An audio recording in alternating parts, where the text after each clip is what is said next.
Taking weight off after bariatric surgery is about more than protein and portion sizes. It's also about training your mind like a muscle. Don't go anywhere. Bariatric psychologist Dr. Connie joins me to talk about the mental tools you can use right now to stay on track after the honeymoon phase ends. Say goodbye to chalky calcium chews. ProCare Health makes chews that are creamy, not gritty, and packed with food-based TrueCal for superior absorption.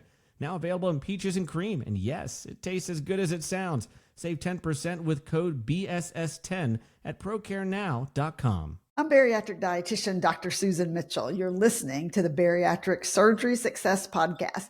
I'm so glad you're listening today because Dr. Connie's in the house. And it matters where you get your nutrition and mental health information. Here's what you need to know now.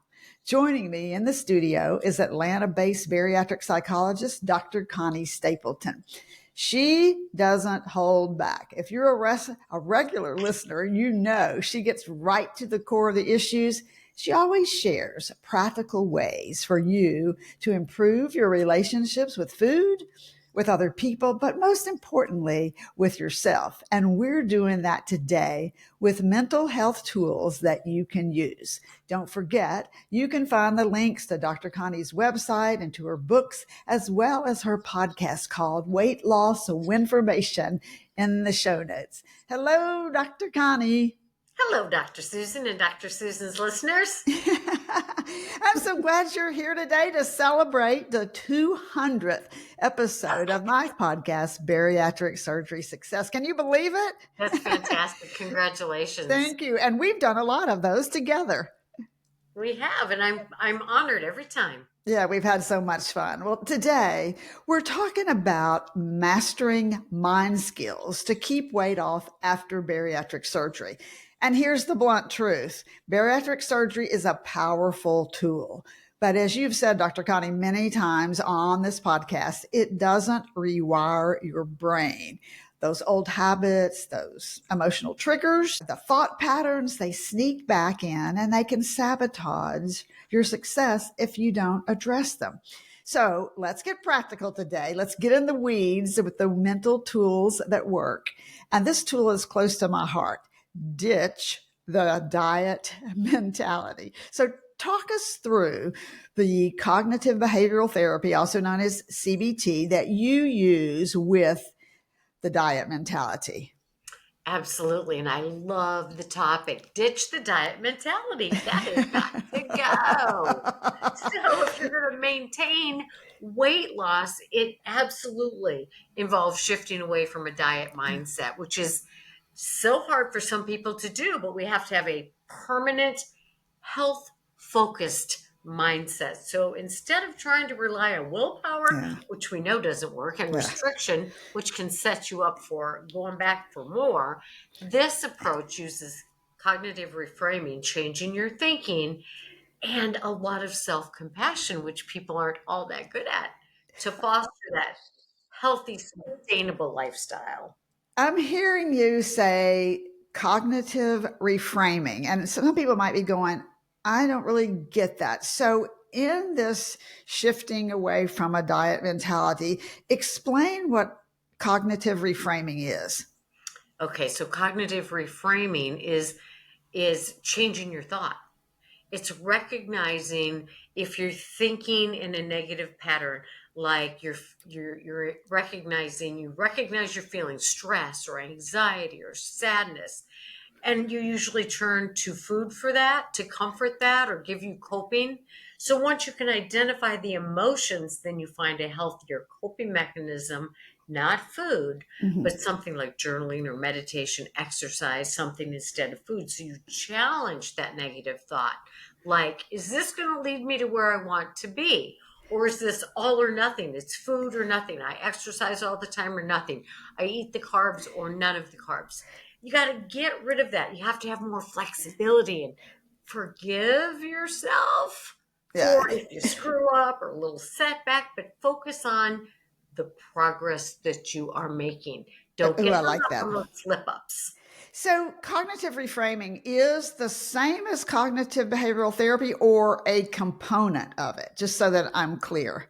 It's a component of it. It's a Okay. component. Well, I totally feel that you have to reframe your perception of food because as dietitians, we hear forever good food, bad food. I ate bad foods. You know, you have to ditch those labels because food is food. Some choices are much healthier than others and better for the body, and some choices are pretty lousy. So instead, the focus is instead of looking at good and bad and judging yourself where you feel shame, you have to focus on fueling your body with those nutrition options most of the time while you allow yourself that occasional mindful indulgence. And notice I say mindful. It isn't picking up the bag of M&Ms and going at it. It's deciding, okay, I'm going to have some M&Ms and I'm going to have this little palmful of them. Dr. Connie, I feel that naming foods as good and bad makes you feel good or bad about yourself as a person. Do you? I agree with that completely. And as I'm listening to you, I'm thinking about how often people do use those terms. And I'm thinking, if those terms are stuck in your head, focus on when I eat this food, do I feel good physically? As opposed to, does it make me feel good for 5 minutes emotionally? We want to eat food that makes us feel good physically and leave the emotional stuff to emotional solutions that are healthy for you.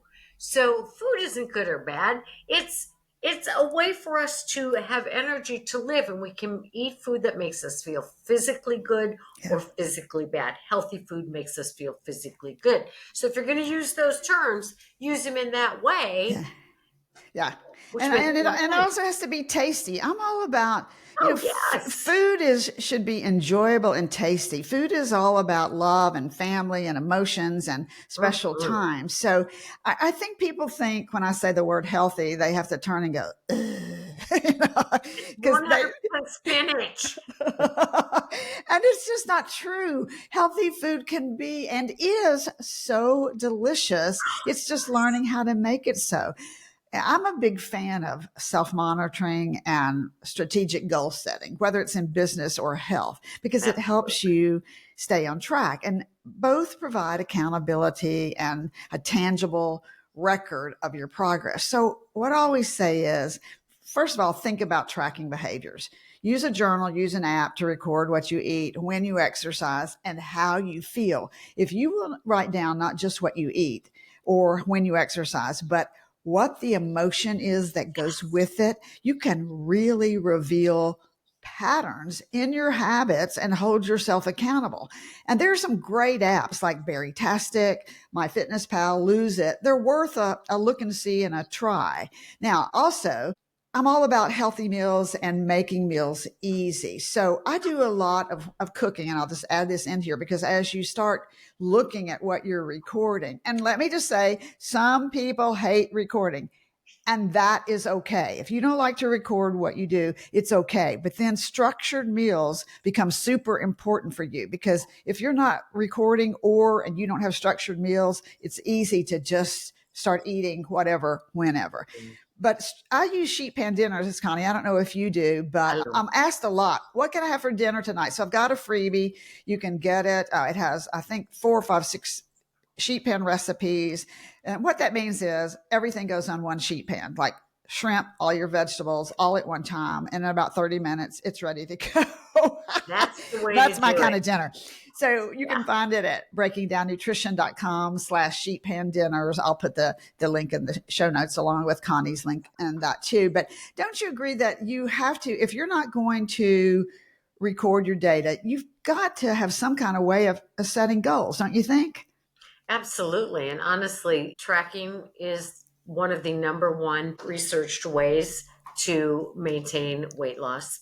So there is that. But if you don't like to do that, then I agree with Dr. Susan. And the simpler, the better. So if you use those sheet pan meals, then you are setting a realistic. It's very health focused. It's right in front of your eyes. So you don't have to get fixed on the scale. You don't have to make it small. I'm going to use these recipes 4 nights and then I'll have leftovers for the rest. But it could also be, let's do 30 minutes of exercising and get 8 hours of sleep. Make it specific, make it realistic. And, one of the things people don't do enough of, Dr. Susan, is to celebrate non-food rewards. Absolutely.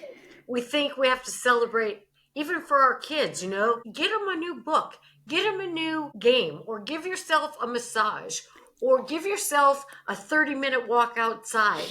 Give yourself something that's positive and motivates you to think in terms of healthier habits. I so agree. We spend more time shaming ourselves than we do say, atta girl, atta boy. It is absolutely critical. And this is also very researched. And it's, if you give yourself rewards, you are setting up I can do it mentality, and you're clicking the dopamine in the head. So get rewarding yourself verbally and emotionally. So I think that's true. And I also think that you have to have a good supportive environment, especially when on those days you're feeling weak, don't you? That's my number one thing, is like, we have so little control over so much. We need to take control over our environment, which includes our home, our pantry, our desk drawers. And it's so true, because if you have M&Ms in the drawer at work or in the pantry at home, they're going to call your name. Connie, I'm here. Connie, come and get me. I'm telling you, I used to see this at the radio station all the time. You'd come in the morning and somebody would say, hey, they've got cookies on their desk. Yep. It's just crazy, right? Terrible. It's everywhere. But it does take time, and it takes patience to change. So talk a little bit about that self-compassion. That is tough, because it's a world of instant gratification. Change doesn't happen that way. For sure. I wish it did, but it doesn't, my friends. And so that's part of that mindset, understanding and accepting that this change into a healthy lifestyle takes patience, and you've got to be patient with yourself. So having compassion, which we have in spades for other people, but we lack desperately. Well, I should be able to. I should. Well, why should you if they don't have to? Give yourself the same compassion you give your friends. Ooh, that's a great point. Make that a habit, because that's how we will get there, going, okay, I messed up. Onward and forward, not bam, bam, bam. And I also think that part of being able to do that and be successful is being compassionate with yourself and giving yourself the time it takes, is that you've got to, along the way, and you're going to prioritize rest and stress management. Because I'm going to tell you, when I'm tired and I haven't slept well, or the office is so busy, I'm thinking, I just can't keep up. And that stress is there. That increases the production of the hormone cortisol, which I know everyone's heard of, which promotes belly fat storage, kind of drives it right in there to the belly, and it promotes cravings. But when you practice stress management techniques like yoga, which I know, Connie, you're a big fan of, deep breathing, and you get sleep. Sleep is just invaluable in rebooting and resetting your body and helping you to deal with anxiety and stress. I think that most of us think we don't have time.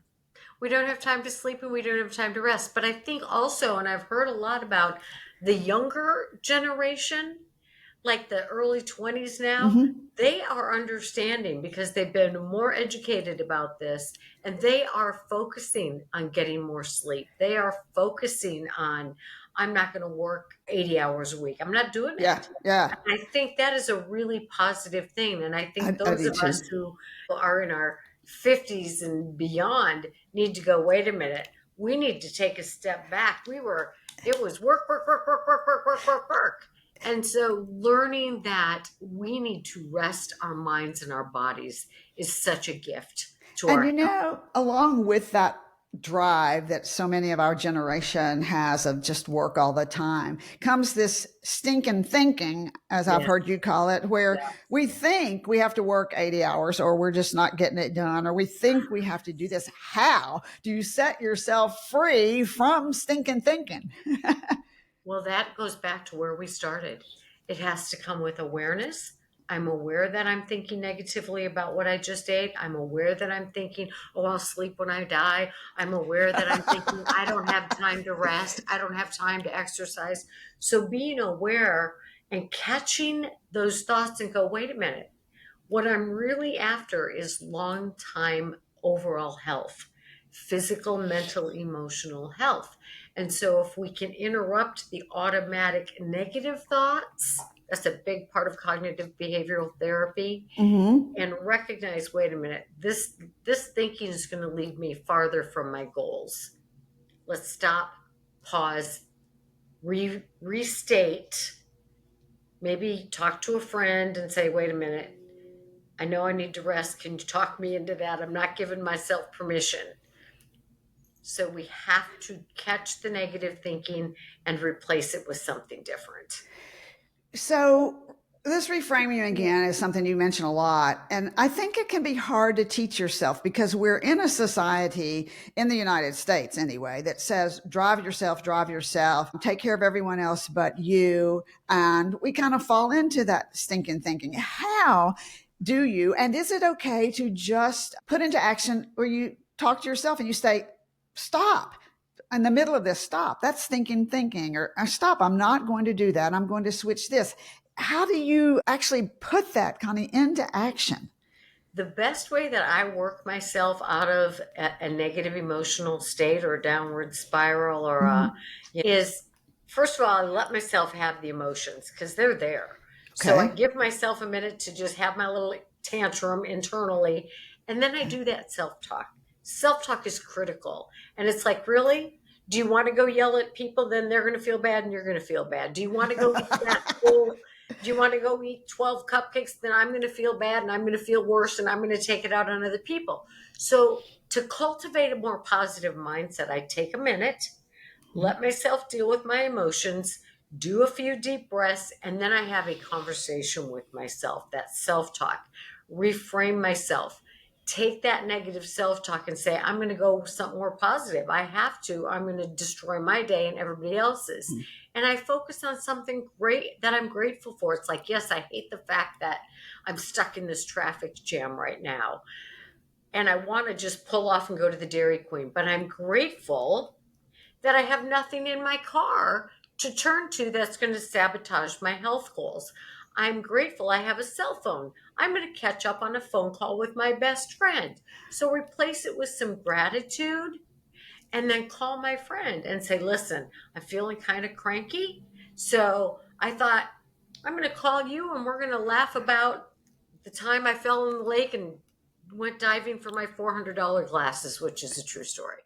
So, you know, this is so usable, Connie. It's not just, sometimes you feel like you hear things over and over and over, but this is something that people can actually, my listeners can say, I'm going to listen to this over and over, and I can do this. I can do this on a daily basis. I can begin to change what I normally do yes. and replace it. Because I'm just thinking about another tool that goes in hand with stinking thinking, and that's self praise. And I know we just barely mentioned that a minute ago with positive self talk, but how is self praise similar, or is it the same as positive self talk? And is it beneficial?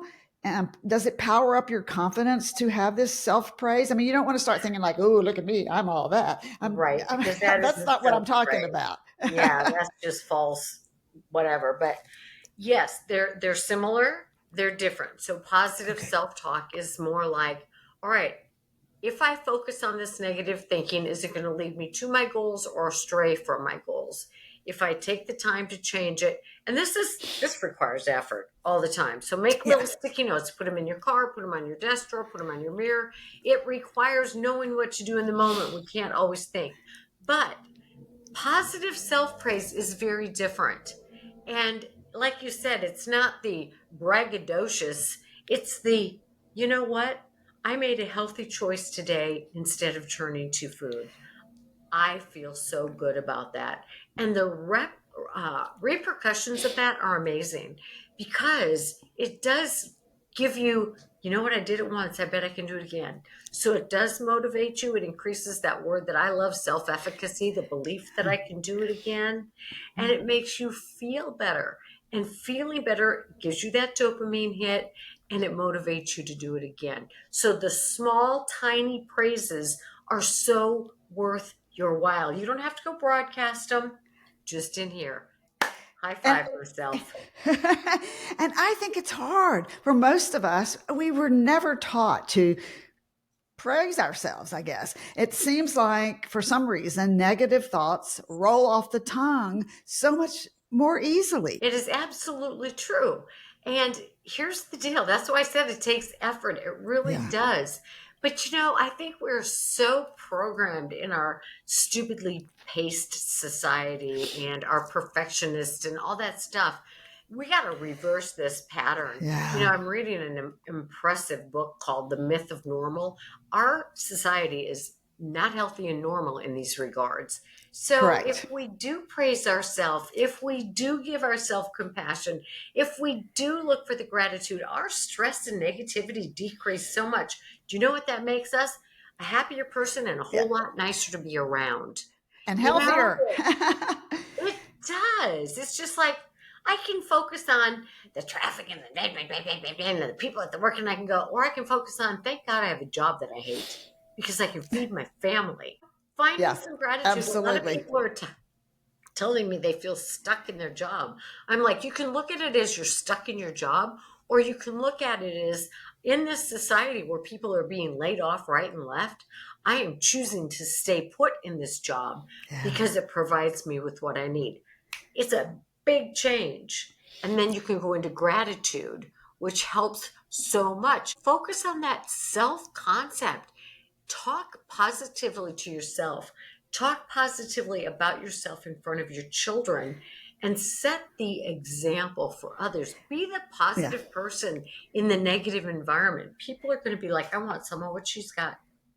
Yeah. And they remember it too. They really remember how you come across. So, okay, get specific and just give us a few. This is exactly how to practice self-praise.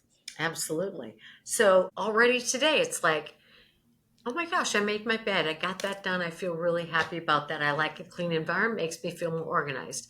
Oh my goodness, I got those 20 minutes or that 20 grams of protein in it 2 hours after I got up. I feel really good about that. Oh my gosh, I've already drank 2 bottles of water.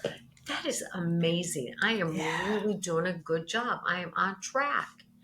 Those are the things. It's just the ordinary things. It doesn't have to be just won the Nobel Peace Prize.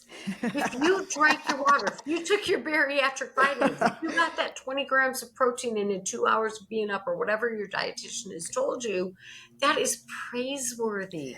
People are like, oh, I should praise myself for taking a vitamin. Yes, you should. Yeah. Yes, you should. Everything we do to enhance our health and well-being, praise yourself. I agree. It's not about bragging. It's just about that internal sense of satisfaction.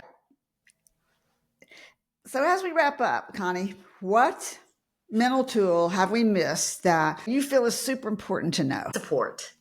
Support. Because there are times when, as much as I want to get out of my grumpy, I need to call my best friend and say, I'm grumpy, kick me in the rear. Remind me, right? Remind me. Let's laugh together. Remind me of the 10 billion things I have to be grateful for. So having the support when we're struggling to pull ourselves out of where we need to be.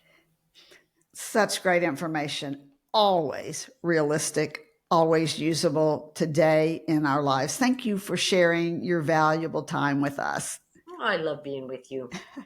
Here's what I want you to do this week. So if you're struggling with weight loss and keeping your weight off, take a hard look at these mental tools. Are you using any of these tools that Dr. Connie and I have discussed? If not, think about which ones can you put into place right now today. Don't let it slide. You are worth it. Bariatric Surgery Success with dietitian Dr. Susan Mitchell is produced and owned by Practicalories, LLC, All rights reserved. Remember, the content provided on this podcast is for information purposes only and doesn't create a patient-provider relationship. It's intended to provide reference material and is not designed to provide medical advice. Please consult your healthcare provider regarding any medical issues you have relating to symptoms, conditions, diseases, diagnosis, treatments, and side effects. Podcast guests express their own opinions, experience, and conclusions which do not necessarily reflect or agree with the host, Dr. Susan Mitchell or Practicalories, LLC.